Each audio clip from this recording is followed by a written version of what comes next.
Friends, welcome back our channel. आप सभी का आपके अपने चैनल पर स्वागत है। जैसा कि मैंने कल आप लोगों को बताया था, एचपीएससी असिस्टेंट प्रोफेसर का जो सिलेबस है वो बहुत जल्द ही आपकी ऑफिशियल वेबसाइट पर अपलोड हो जाएगा। और आज जब आप एचपीएससी की ऑफिशियल वेबसाइट पर जाओगे तो आपको जो है ऑफिशियल सिलेबस जो है वो मिल जाएगा। तो क्या क्या जो है इस बार सिलेबस में बदलाव किए गए हैं, क्या चीज़ें रही हैं, वो आज हम पूरा जो है डिटेल में समझेंगे। यानी कि जो आपका 45 जो आपकी कंप्यूटर साइंस की जो नोटिफिकेशन है उसका पूरा सिलेबस डिटेल चीज़ें देखने वाले हैं, क्या बदलाव हुए हैं, प्री और मेंस क्या रहने वाला है, किस तरीके से चीज़ें आपको करनी है, आज हम पूरा जो है डिस्कशन करने वाले हैं। जैसा कि आप ऑफिशियल वेबसाइट पर जाओगे तो भाई जब आप यहाँ पे एचपीएससी ऑफिशियल वेबसाइट डालोगे तो डायरेक्ट आपको यहाँ पे सिलेबस दिख जाएगा। ठीक है, डायरेक्ट आपको सिलेबस दिखेगा, ये दिख रहा होगा। ठीक है, दिखा भाई इस तरीके से। तो सबसे है 43/2024, 44/2024 और इसके नीचे ही आपको मिल जाएगा 45/2024। ठीक है, हमारी जो नोटिफिकेशन है कंप्यूटर साइंस की वो है 45/2024। बाकी जो भी सब्जेक्ट्स के जो बच्चे हैं असिस्टेंट प्रोफेसर के, आप देख सकते हो सभी का यहाँ पर डला हुआ है, बट हम बात कर रहे हैं कंप्यूटर साइंस की। तो आप इसके ऊपर क्लिक करोगे तो इस तरीके से आपको यहाँ पर सिलेबस दिख जाएगा। ये रहा syllabus for the post of assistant professor college cadre, advertisement 45/2024। Subject का नाम है कंप्यूटर साइंस। ठीक है, सब्जेक्ट का नाम है computer science.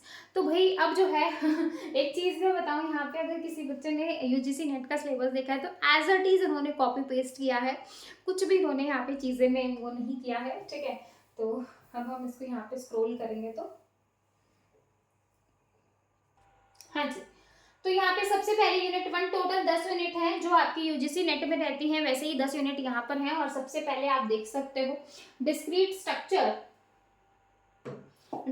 Structure and optimisation. ठीक है भाई, अब डिस्क्रीट स्ट्रक्चर में आपका mathematician logic, sets and relation, counting, mathematical induction and discrete probability, group theory, graph theory, Boolean algebra, optimisation, ये सारी चीजें यहाँ पे दे रखी है। उसके बाद यूनिट 2 की अगर मैं बात करूँ तो यूनिट 2 है आपका कंप्यूटर सिस्टम आर्किटेक्चर। अब कंप्यूटर सिस्टम आर्किटेक्चर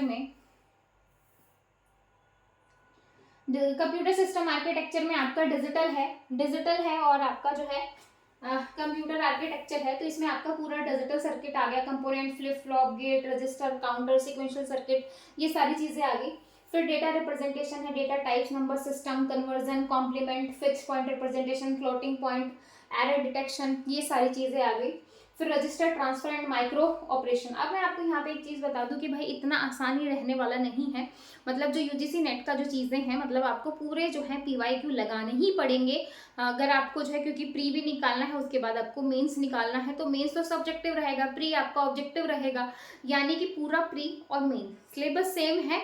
बस यहाँ पे ऑब्जेक्टिव पैटर्न है जो कि आपको यूजीसी नेट वाला, यानी कि यूजीसी नेट के पीवाईक्यू आपको करने ही पड़ेंगे। ठीक है, बेसिक कंप्यूटर, आपका micro program, central processing unit, pipeline, vector processing, memory hierarchy, multi processor. तो ये जो है आपकी 2 यूनिट हो गई हैं। इसके बाद नेक्स्ट मैं बात करूं programming language and computer graphics. ठीक है भाई, तो इसमें आपका language design, translation issue, elementary data types, programming in C++, फिर वेब प्रोग्रामिंग, फिर कंप्यूटर ग्राफिक्स, फिर आपका 2D 3D। ठीक है भाई, जो कंप्यूटर ग्राफिक्स में आपका 2D 3D है वो आ जाएगा। फिर आपका डेटाबेस मैनेजमेंट सिस्टम आ जाएगा, जिसमें आपका database system concept and architecture, data modelling, SQL, normalisation for relational database, enhance data model, data warehousing and data mining, big data system, no SQL. तो ये आपका जो है पूरा जो है आपका डीबीएमएस और एसक्यूएल वाला पार्ट है। ये आपकी टोटल 4 यूनिट यहाँ से कवर हो गई है। 5वीं यूनिट है आपकी सिस्टम सॉफ्टवेयर और ऑपरेटिंग सिस्टम। तो भाई सिस्टम सॉफ्टवेयर ऑपरेटिंग सिस्टम है आपका कंप्लीट, और इसमें फिर आपका जो है लाइनेक्स ऑपरेटिंग सिस्टम भी दे रखा है। Linux operating system, window operating system, distributed system. फिर आपका सॉफ्टवेयर इंजीनियरिंग है, सॉफ्टवेयर इंजीनियरिंग में भी सब कुछ आ जाएगा, रिक्वायरमेंट, डिजाइन, क्वालिटी, एक तरीके से सारे जो स्टेप्स रहते हैं, टेस्टिंग, कॉन्फ़िगरेशन, फिर डेटा स्ट्रक्चर एंड एल्गोरिथम। ठीक है, फिर जो है यूनिट है आपका एक जो है वो आपका टीओसी और कंपाइलर।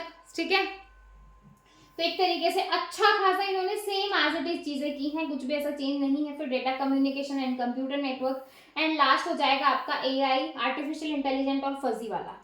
ठीक है, तो ये टोटल मिला के आपकी 10 यूनिट यहाँ से कवर होती हैं। अब ये 10 की 10 यूनिट, जैसा कि मैंने कहा कि भाई आपका पूरा जो है सिलेबस है किसका, यूजीसी नेट का। ठीक है, पूरा सिलेबस जो है वो आपका यूजीसी नेट का है। ठीक है, किसका है, यूजीसी नेट का। भाई कुछ भी जो है इन्होंने थोड़ा सा भी चेंज नहीं किया है, एज इट इज जो है चीजें इन्होंने दे दी है। अब भाई देखो, प्री निकालने के लिए भी आपको एक अच्छी खासी मेहनत करनी पड़ेगी, क्योंकि आपको क्वेश्चंस की प्रैक्टिस तो करनी है। चीजें हैं, सिलेबस है, ऐसा नहीं है कि कुछ भी है। 10 यूनिट है, लेकिन 10 यूनिट अपने आप में काफी ज्यादा जो है वो रखती हैं। अगर एग्जाम आपका प्री वाला जल्दी कंडक्ट करवा लिया जाता है तो आपके पास बहुत कम टाइम है। ठीक है, तो भाई इसके लिए आपको क्या करना पड़ेगा, आपको जो है पीवाईक्यू लगाने पड़ेंगे यूजीसी नेट। कंप्यूटर साइंस के बच्चे हो तो भाई नेट के जो पीवाईक्यू हैं उनको लगा लेना। जिन ऑब्वियसली भाई जिनका नेट क्वालिफाई है वही बच्चा असिस्टेंट प्रोफेसर का भर पाएगा।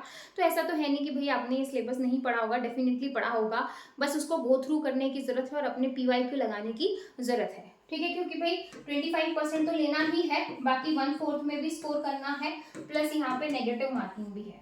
तो ये सारी चीजें हैं। 100 क्वेश्चन 100 नंबर के आएंगे प्री के अंदर। अगर मैं प्री की बात करूँ, क्योंकि भाई फर्स्ट जो स्टेज है वो यही है, हमारी पहली स्टेज ये है। वैसे देखो देखो नेट का एग्जाम क्लियर किया है बच्चे ने तो पहली स्टेज तो पार करके आया है, डायरेक्ट इनको स्क्रीनिंग करवा देना चाहिए था, बट ठीक है, क्या कर सकते हैं। अब जो है प्री जो है वो आपका 100 क्वेश्चन रहेंगे, 100 मार्क्स के रहेंगे। ठीक है, 2 आवर्स का टाइम रहेगा। अब जो ये 100 क्वेश्चन है, 100 मार्क्स है। ठीक है, 10 यूनिट है आपके पास, तो हर एक यूनिट को अगर मैं इक्वली वेटेज भी रखूँ तो 10 नंबर के हैं। तो आप सबसे पहले अपनी 7-8 यूनिट को अच्छे से तैयार कर लीजिए। अगर आपको 7 यूनिट अच्छे से आती है और 3 यूनिट आपको अच्छे से नहीं आती है तो आप उसको थोड़ा सा भी साइड करो और 7 यूनिट को बहुत अच्छे से कर लो, ताकि भाई आप एक अच्छा खासा 50 तक स्कोर कर लो, क्योंकि 50% लोगे तो आप आराम से जो है 1/4 में पहुंच जाओगे। ठीक है, तो 7 अभी जो आपका टारगेट है कि भाई आपको किस तरीके से तैयार करना है, तो भाई 10 की 10 यूनिट को तैयार ना करके, अगर आपको है कि भाई हमारे पास क्या पता जल्दी एग्जाम हो जाए, तो सबसे पहले आपको जो बहुत अच्छे से आता है उन सब्जेक्ट को उठाइए और उनको अच्छे से कीजिए। फिर आप यूजीसी नेट के क्वेश्चन उन पर्टिकुलर सब्जेक्ट में से करके देखो कि आपको कितना आ रहा है कितना नहीं आ रहा है, फिर आपको अच्छे से चीजें क्लियर होंगी। ठीक है, तो इस तरीके से आपको एक स्ट्रैटेजी प्रॉपर बनानी पड़ेगी। स्ट्रैटेजी के ऊपर मैं प्रॉपर वीडियो लेके आऊंगी कि किस तरीके से आप सिलेबस करो, कहाँ से आपको सब्जेक्ट वाइज जो नेट के क्वेश्चंस हैं वो मिल जाएंगे, किस तरीके से आपको तैयारी करनी है, क्वेश्चंस कैसे लगाने हैं। तो ये सारी चीजें जो है हम नेक्स्ट क्लास में डिस्कस करेंगे प्रॉपर स्ट्रैटेजी के साथ। आज मुझे सिलेबस डिस्कस करवाना था। सिलेबस आपका एज इट इज है, जो कंप्यूटर साइंस यूजीसी नेट का है, कोई भी इधर से उधर चेंज नहीं है, बस ऊपर लिख दिया है कि सिलेबस असिस्टेंट प्रोफेसर HPSC और नीचे जो है 45/2024। ठीक है, बाकी प्री जो है ऑब्जेक्टिव, मेन जो है वो सब्जेक्टिव। प्री जो है वो आपको यूजीसी नेट के प्रीवियस ईयर क्वेश्चन लगाने हैं, और जो मेंस है उसमें आपको यूजीसी नेट के जो पहले 2004 से लेके 2011 तक के सब्जेक्टिव लगाने हैं, वो हम बाद में बात करेंगे मेंस के ऊपर, क्योंकि हमें पहले जो है अपना पहला पड़ाव पार करना है। ठीक है, तो आई होप आपको सिलेबस अच्छे से समझ में आएगा। किसी भी बच्चे को कोई भी डाउट है सिलेबस से रिगार्डिंग तो आप मुझे बता सकते हो, और फिर मिलेंगे नई जो है स्ट्रैटेजी के साथ, प्रॉपर स्ट्रैटेजी के साथ फिर मिलेंगे नेक्स्ट वीडियो में। तब तक के लिए bye bye, take care, thank you.